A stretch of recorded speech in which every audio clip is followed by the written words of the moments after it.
It's a frigid cold night in Minneapolis, Minnesota, but the action inside is hot as fire as the WWE presents Tables, Ladders, and Chairs 2019. Bray Wyatt squares off with The Miz in a matchup rich with intrigue, while Tables, Ladders, and Chairs matches comprise the rest of the card. Let's break down WWE TLC 2019 right now on JtoZ TV.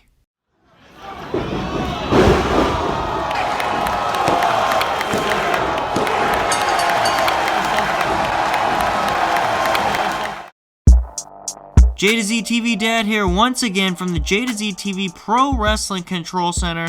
It's December 15th, 2019, and today we are tackling WWE TLC 2019. Let's start things off with the kickoff show, guys. Jumping right into it. Opening things up, it's Humberto Carrillo. I always have trouble pronouncing that name. Humberto Carrillo is taking on Andrade with Zelina Vega. This could be really, really good here. And I just need to point out that Samoa Joe is absolutely stellar on commentary. Dude has a career waiting for him when he's finished in the ring. Really, the commentary's improved a lot with Joe sitting at the table.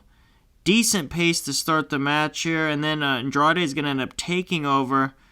And things just really slow down from there once Andrade is getting the heat on Humberto. They do two picture-in-picture breaks pretty close to each other too, which is really strange, and it actually really disrupted the flow of the match.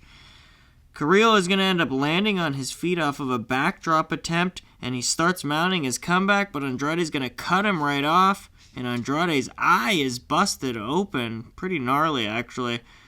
Double knees is stopped by Carrillo before it even gets going with a big running drop kick. And then he dives onto the floor onto Andrade beautifully, not even touching the top rope in the slightest. Andrade catches himself missing a mafia kick, so he crotches himself up there on the top rope. And Carrillo is going to drill him with a missile drop kick for a near fall. And then we go into an awesome spot as they fight on the top. And then Andrade leaps off of the top of the ring post and double stomps Carrillo onto the apron there. Hell of a spot, guys. Hell of a high spot, and they're actually setting a great tone for the rest of the night. That's what a phenomenal opening match is supposed to do. Fans are into it so far, guys. Strike exchange leads to Andrade turning Carrillo inside out with a huge lariat. Samoa Joe is just so good on commentary. Like, kind of similar to how Tony Schiavone on the AEW table, he really ends up tying Excalibur and Jim Ross together. Joe does that with Jerry Lawler and Joseph here. Really, he's phenomenal, guys. Carrillo comes back with a big springboard head kick, but he ends up getting backdropped right into the corner. Double knees finally connects from Andrade, but it only gets two. At this point, Zelina Vega jumps up on the apron, and Andrade almost charges right into her. Victory roll is blocked by Andrade for two.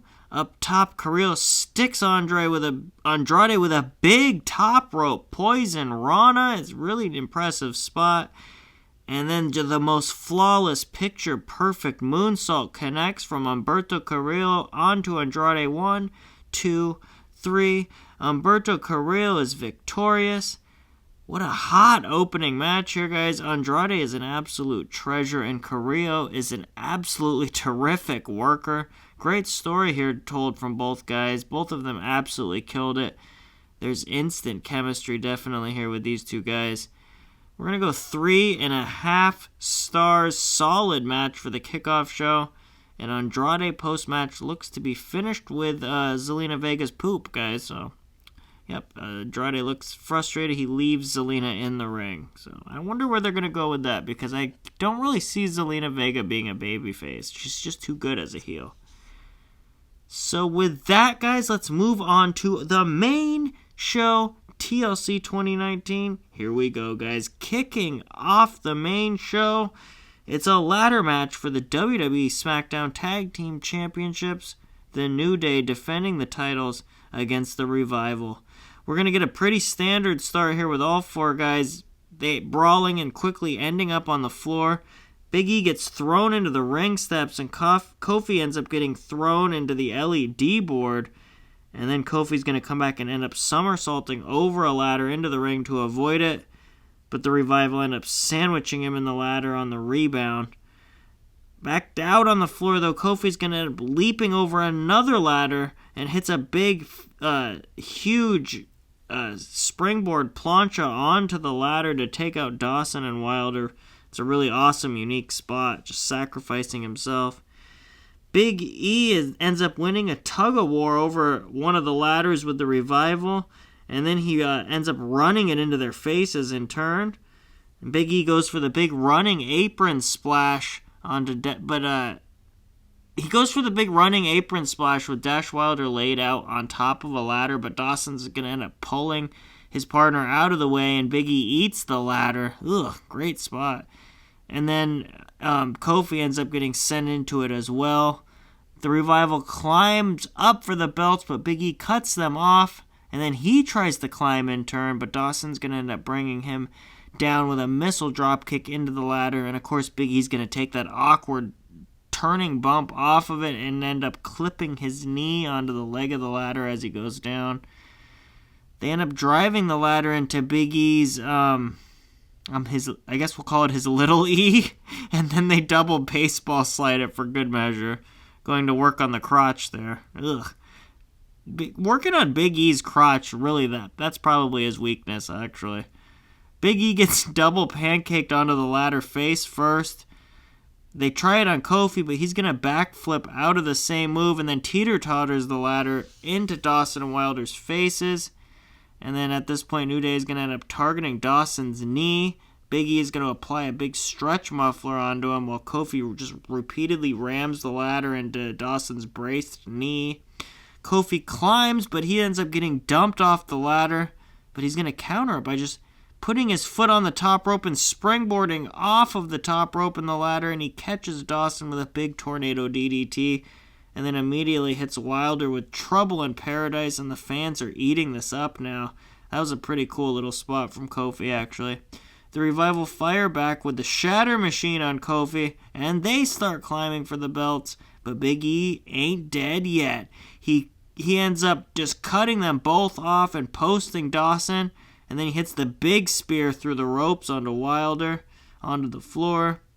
Big E sets up two ladders with a third acting as a bridge between the second rope and the ladder, and then he lays Dawson across it, goes up to the top rope, but Wilder cuts him off and crotches him, and Dawson brings him down onto the ladder with a big superplex. Big E pretty much almost missed the ladder too, and it looks like he grazed the side with his arm. He's actually a little visibly frustrated with it, but Dawson has to basically put Big E back onto the ladder, and Wilder's going to follow with a big avalanche flying splash, which just breaks the ladder right in two. The Revival climbs up, but Kofi just Spider-Mans out of nowhere onto the ladder. Kofi gets hung up in the rungs, but Big E climbs up and drags Wilder down with a big ending right off of the ladder. Right off the top of it, actually. Crazy little spot. Dawson grabs the belts, but Kofi sits up. Remember, he's stuck between the rungs. And he uses the little belt, the device hanging the belts, drives it repeatedly into Dawson's face. Dawson's going to take a big nest heap plunge backwards off of the ladder onto the remnants of that ladder bridge that Big E went through. Wow, great little finish to the match. Kofi retrieves the belts for the victory to retain the titles. Great match here, guys, and they innovated quite a bit. Or basically, they took a new slant on some of the old ladder match tropes that we've all seen before. But it was just different enough, just unique enough. Great bumping by everybody involved. The Revival, man. What carpenters those guys are. This thing was a great match. I really liked it. Great way to start the pay-per-view. 3 3/4 stars. Next up, guys, Buddy Murphy going one-on-one with Alistair Black. Right away, we're going to get an awesome cross-legged sit-down, stare-down to start. Very nice image. Liking it. Black Mass is attempted immediately, but Murphy is going to powder out, and then we get a fast-paced sequence, and both men kip up to a round of appreciative applause from the fans. Alistair Black gets an arm drag and he holds onto the armbar, backing into the corner. Murphy's going to slap Alistair as he attempts a clean break, and he charges back out of the corner, but gets met with an arm drag and trapped back into the armbar again. Buddy Murphy fights out, but Alistair kicks him down with those educated feet.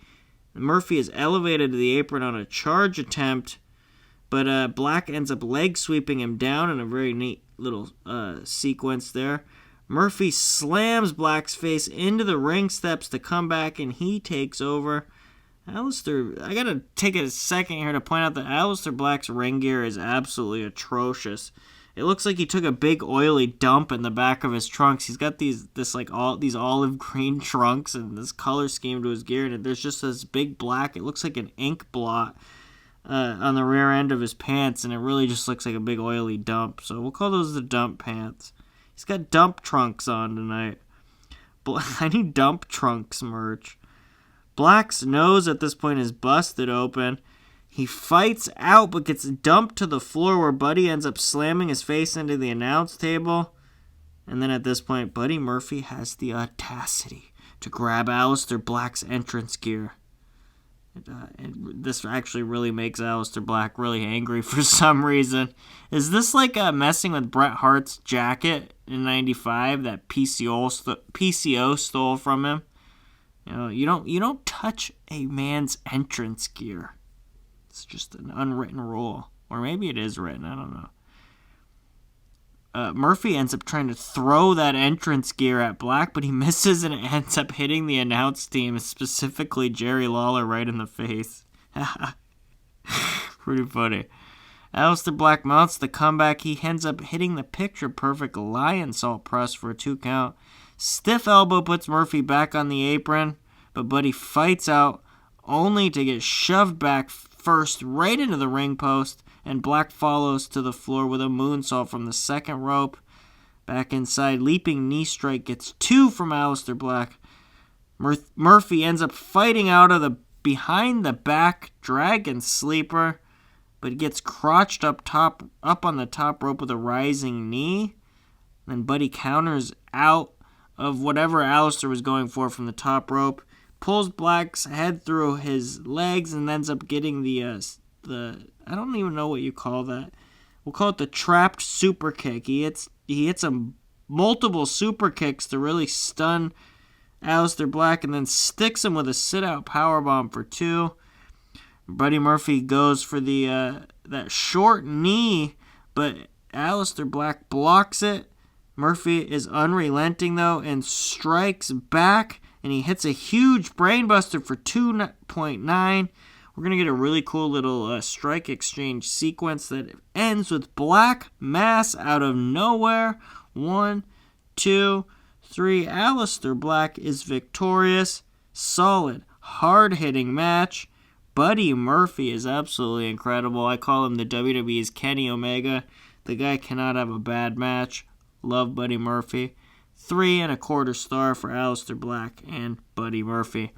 Moving right along, next up, it's an open challenge for the WWE Raw Tag Team Championships, as the Viking Raiders are going to lay out an open challenge to any team in the back. And the Good Brothers themselves, Luke Gallows and Carl Anderson, are out, and they're carrying their best tag team in the world trophy to accept the challenge. And at this point, there's a family cross-promotion with KFC. At this point, there's a family eating KFC at a table at ringside. And I just ask, what is the over-under on someone going through that table, guys? Come on. It's wrestling. There's a table. We know someone's going through it. Anderson gets beaten up to start. Eric ends up eating a shiz kiz from Gallows. And Eric ends up being your Viking in peril. This must be Vince's Let Me Up match, because there's not much here, actually. Feels like a really subpar television match, to be honest. Lukewarm tag to Ivar, and he cleans house to a very modest reaction. Not much going on. Fans aren't into it that much either. Anderson pushes Ivar off of the top rope, and a belly-to-back neckbreaker combo gets 2 on Ivar. Ivar breaks a double-team clothesline attempt, and the handspring elbow connects. Viking experience on Anderson gets 2 as Gallows breaks it up. Eric gets thrown into the crowd and Ivar follows out with a suicide dive onto the Good Brothers. And then what? We get a double count out? What in the actual hell? Who booked this garbage? Seriously, I hate when they do non-finishes like this on pay-per-view events. Ridiculous. Sure enough, though, just like I took the over-under on going through the table, Anderson ends up getting double powerbomb through the KFC table, but Eric ends up sucking all of the fun out of this by swiping all of the food from the table first. Would have been a cool visual seeing him powerbomb through the table with all the mashed potatoes and gravy and chicken legs and everything go flying up in the air on a mac and cheese. Come on, that would have been great. AEW would have had a Cracker Barrel. They got a Cracker Barrel in there with Darby Allin exploding through a Cracker Barrel and all kinds of stuff. Why can't I have Carl Anderson get powerbombed on some mashed potatoes and gravy? This entire match basically existed only for the KFC promotion at the end. That's really a weird sentence. I thought I'd never say it, so. 1 star and 3/4, not good. No bueno. Coming up next, it's a TLC match as Roman Reigns goes one-on-one with King Corbin. And I'm so sick of this feud, honestly. Corbin's personal security team basically tries to jump Roman Reigns post-match or pre-match, but he easily disposes of them. Corbin charges, but Reigns has the upper hand and throws him right off the entrance stage. They brawl through the crowd before Reigns throws Corbin back over the guardrail into the ringside area. In the ring, Corbin takes over and slugs away. This match started promising enough. I thought it might have been fun, but why in the hell are we working a regular match when this is TLC rules? These guys literally are just in the ring working a standard WWE style match here. Lame. Corbin gets a low blow, and then he ends up throwing Reigns into the stairs. And then Corbin trolls the crowd by going for a table and then throwing it down as the fans react to it. So really funny. Corbin as a troll is awesome, tremendous. Corbin opts for a ladder instead and uses it on Reigns. This match is slow. Corbin hits Reigns over the back with a chair, and then Roman makes his comeback, but he can't get the Superman punch, and Corbin manages to drill him with the chokeslam across the knee, that chokeslam backbreaker. Corbin mocks Reigns, but ends up getting thrown face first into a chair that's wedged in the turnbuckle, and Reigns finally gets the Superman punch for a near fall.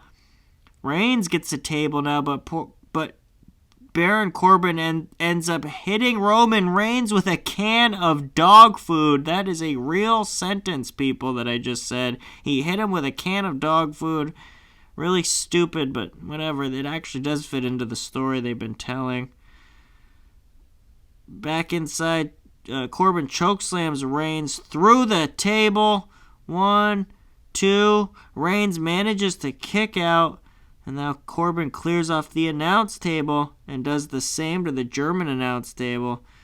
Reigns Samoan drops Baron Corbin through the German table, though, countering whatever Baron was going for. I don't know. The King, I guess that's irony, right? You clear the table off, you end up going through the table. It's ironic. Is that irony? Let me know in the comments down below. Roman Reigns goes for a spear on Corbin, going all the way around the ring first, for extra momentum, but Dolph Ziggler appears out of nowhere and super kicks Reigns. Robert Roode not appearing. He's serving a suspension, obviously, for failing for a wellness test violation. Wonder what that's for.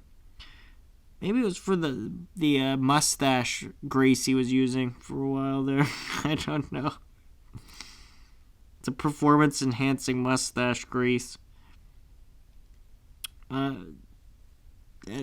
Baron Corbin and Dolph Ziggler gonna end up beating up a timekeeper here, who apparently he disobeyed a direct order from the King. Whatever, kind of cool little bit.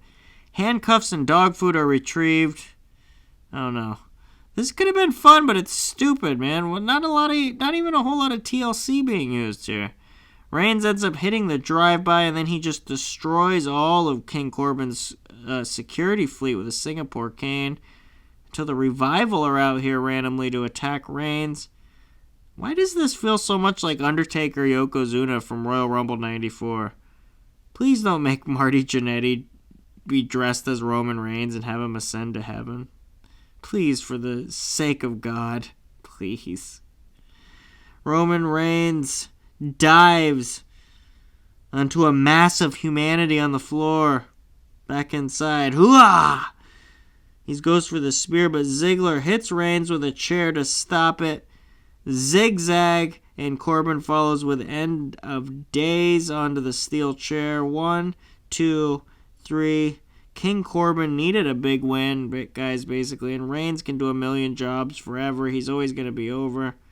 This was just an absolutely slow plotting mess, though. 2.25 star. Ugh. I need a let me up match after that. Let me up from this crap. Match number 6. The Miz taking on Bray Wyatt, and I guess it's going to be Mr. Rogers Bray Wyatt here. Damn, is Bray Wyatt not the most artistic character worker of this generation, or what? There's nobody that is... He's such a creative, artistic worker. It really is art what he's doing with his wrestling character here. His range as a performer is absolutely unparalleled. He's going to end up hamming it up here and stalls during his entrance, and the fans absolutely eat it up. Yowie Wowie chant breaks out as Bray looks pleased as punch. Miz unloads on Bray to start, then ends up fish hooking him. Bray laughs as Miz keeps beating him down, and then Bray looks to finally wake up and try to basically attack, but Miz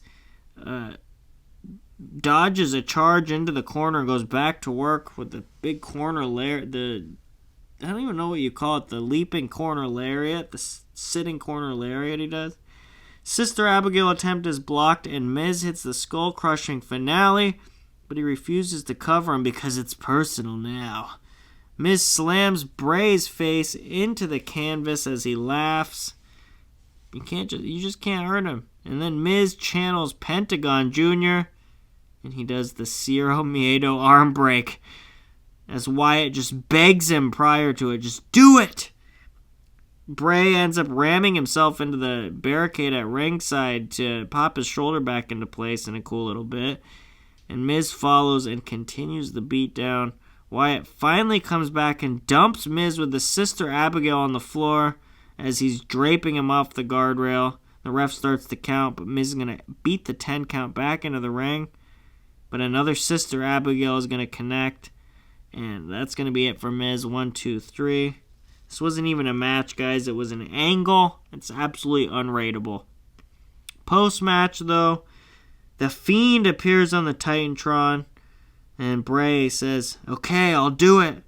And he retrieves the Harley Quinn mallet from underneath the ring. But then the lights suddenly go out. Bray starts to get excited, exclaiming, he's here. But then Wyatt turns right around into the knee plus from a man in a maroon hoodie. That hoodie comes down, and ladies and gentlemen, it is Daniel Bryan back with a shaved head to a huge Daniel Bryan chant. Yes kicks are unloaded, and the big running drop kicks follow. Bray's going to try for a clothesline, but Bryan gets the knee plus again for a second time. And then Bryan is going to grab Bray's arms and just stomp Bray's head in, and then he tries to use the clown mallet on Bray Wyatt, but the lights are going to go out. When they come back on, Bray Wyatt is gone. So Daniel Bryan stands around awkwardly and then ends up slamming the mallet down. And then he finally does the yes chant on the ropes. Pretty cool little scene. He stops to stare intently at the Universal Championship. The timing or something on the sequence was really awkward, though. Kind of an awkward segment, to be honest. Timing was off. And speaking about storylines that are off, next up it's the Tables match, as Rusev is going to be taking on Lashley. Of course, this is the war over Lana. Rusev goes for a table early on, but Lana is going to end up pulling it out of the ring, and Lashley takes over after attacking him from behind. Lashley sets a table up outside, but Rusev cuts him off, and they end up brawling up the ramp, where Rusev suplexes Lashley right onto the ramp. Rusev tries to put Lashley through the table, but Lashley flips it over and then whips Rusev into the steel steps. Basically, Samoa Joe and Vic Joseph should be calling this alone because together they're so good, and Lawler is just progressively so bad as he gets older. Lashley just throws a table at Rusev, but Rusev's going to duck, and the table's going to strike the ring post, splitting right in half. Nice. What is exactly wrong with the crowd, though, here? Why are WWE crowds so quiet? Is it really because it was that cold in Minnesota? Is that why everybody's being so quiet? They that cold? No matter what, guys, they always end up... No matter what at a WWE show, the fans always end up going dead about 3 matches in, no matter what anymore. I don't know if it's a cultural thing, if it's a demographic thing, I don't know, but... Table ends up getting propped up in the corner, and both men tease going through it, and Lashley just puts Rusev down with a spine buster and brings another table into the ring and sets it up. He ends up putting Rusev up top and follows. Superplex? Nope. Rusev's going to block that. And then he tries to put him through the table, but Lashley's going to block that and fire back. Lashley tries to suplex Rusev off of the apron through a table, but Rusev blocks that even and knocks Lashley off of the apron. Lashley wisely makes sure he clears the table onto the floor as he takes his bump. Rusev uses the ring steps on Lashley, then he grabs a metal guardrail and brings it ringside where he hits Lashley with it. Rusev props the guardrail up against the side of the ring, but Lashley ends up choke slamming Rusev onto the guardrail, which basically bends and breaks right under his weight. Cool spot. Lashley has a kendo stick now, and he starts just wearing out Rusev. Rusev's going to end up fighting back, and he gets a hold of the Singapore cane, which he just uses to obliterate Lashley with. Machka kick connects, but Lana gets in the ring and basically rakes his eyes. Spear from Lashley, but they end up barely making any contact with the table propped in the corner, so Lashley just grabs Rusev and overhead belly-to-belly suplexes him through the table in the opposite corner.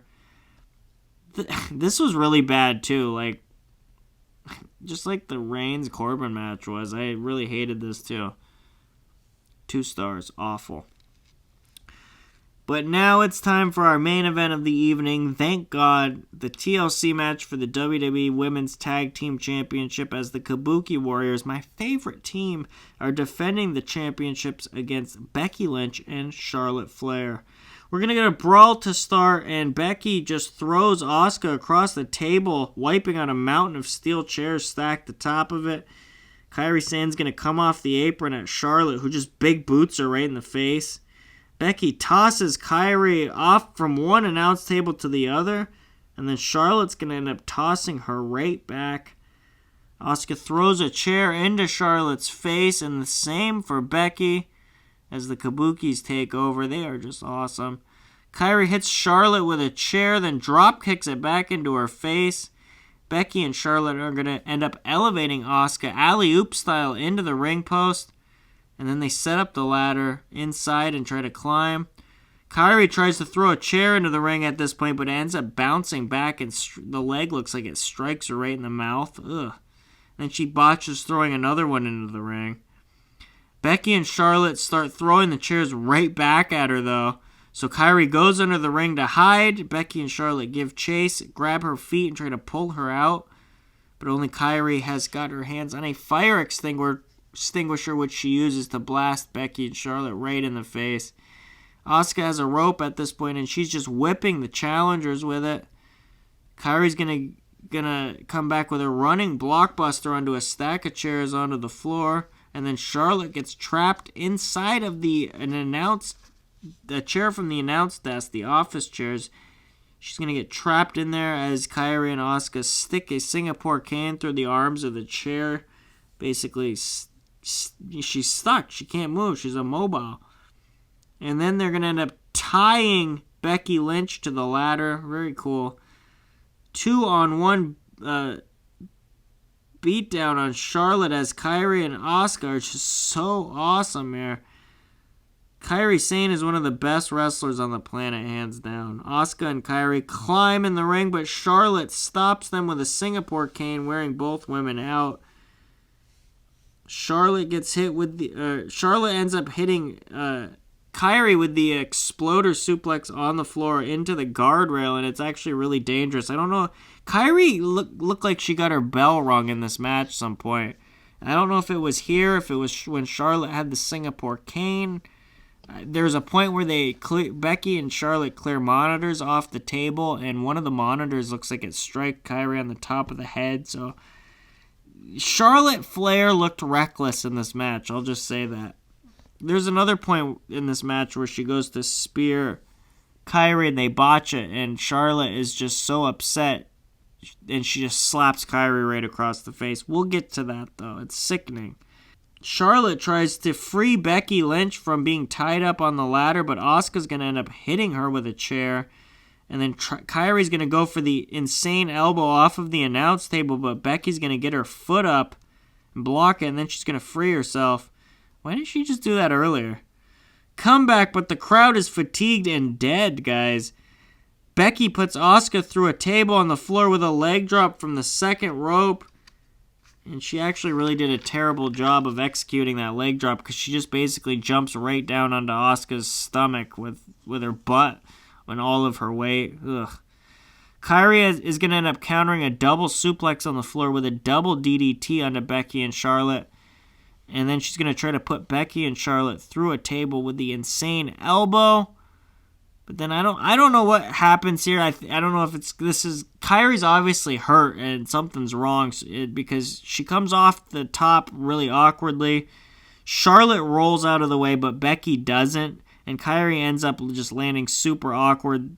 Ugh. Then after this, Charlotte tries to powerbomb Kairi Sane through a table at ringside, and Kairi is obviously hurt, doesn't know what's going on, and Charlotte goes through with the dangerous move anyway. Asuka is just irate at this point. She comes over. She's protecting Kairi during the match, so she nails Charlotte with a release German suplex on the floor and then ends up burying Becky and Charlotte under all kinds of plunder, tables, ladders, and chairs. She goes and helps Kairi up, and the Kabukis set up that big Uber ladder in an attempt to climb, but Becky and Charlotte break it up, and we get another sign that something was wrong because Charlotte has a chair, and Kairi actually turns around and runs away from her. I don't know if Kairi couldn't communicate to Charlotte she was hurt or what the deal was, but this was really very strange and very sad to watch. I don't know why the refs didn't step in. It's clear from watching this, though, that Becky Lynch and Asuka were the ones basically leading things once Kairi got hurt. Charlotte, totally unprofessional in this match. Charlotte's going to end up botching something else as the fans are booing now. She's going to end up awkwardly kicking a chair back into Asuka's head. Really sloppy spot, and it looks like she nicks the side of Asuka's head also with her boot. Becky Lynch is going to end up swinging some really bad chair shots, but Lance Storm would be actually embarrassed by these. But they're for a reason because Becky is trying to protect Kairi, so I totally understand it. Charlotte's going to go up for the top rope moonsault to the floor, but Asuka's going to stop it and powerbomb Charlotte all the way through to the floor, through the table. And of course, Charlotte doesn't tuck her chin on the move and whiplashes herself. I thought this chick was a professional, man. Becky climbs the ladder, but the rope from earlier is still tied to it, so Asuka just yanks the rope from the floor and the ladder tips right over, sending Becky throat first over the top rope. Asuka's going to climb up and grabs the belt to retain. This had potential, guys. Kairi and Asuka did all they could, but they're clearly light years ahead of mainly Charlotte Flair as workers, and it really showed here. Big ups to Becky and Asuka once Kairi got hurt for them kind of walking her through and audibling out. Becky at one point tells Kairi to just stay down after she misses the most blatant chair shot ever on her. But again, she's trying to protect her, so much more to say for her than for Charlotte, who, when somebody's basically begging you not to go through on a move and you powerbomb her anyway. Dangerous stuff. The right team went over, though, here. Charlotte Flair, downright embarrassing and downright dangerous. I like the finish, though, with the callback to the rope. This would have been excellent had Kairi not got her bell rung, but she's such a warrior. And I wish Charlotte Flair would have brought it a little more tonight. Not have been so off. 3.5 stars. So what is the bottom line on WWE TLC 2019? Well, expectations were very, very low going into this show. Nothing was even announced that much prior to this last week before the show actually aired. And I think that's actually helped with how it was received, in my opinion. Andrade and Carrillo, the SmackDown Tag Title ladder match, and Murphy and Alistair Black were all a super strong start. But then things just totally went downhill from there into downright awful territory with the Raw Tag Team title match, Bray, Miz, and the main event match all failing to really deliver. I can't, in good conscience, give this show a thumbs up, but there wasn't enough trash to drag this into unwatchable territory. So we're going to go thumbs in the middle, leaning down. On the whole, though, I didn't really enjoy this show, so... But I do hope that you enjoyed this edition of JtoZ TV Pro Wrestling Breakdown. Make sure to click that thumbs up if you think that we deserve it, and make sure that you're subscribed to stay up to date with all of our brand new videos here on JtoZ TV. Until next time, guys, I will catch you down that aisle and through those ropes. Thanks for watching.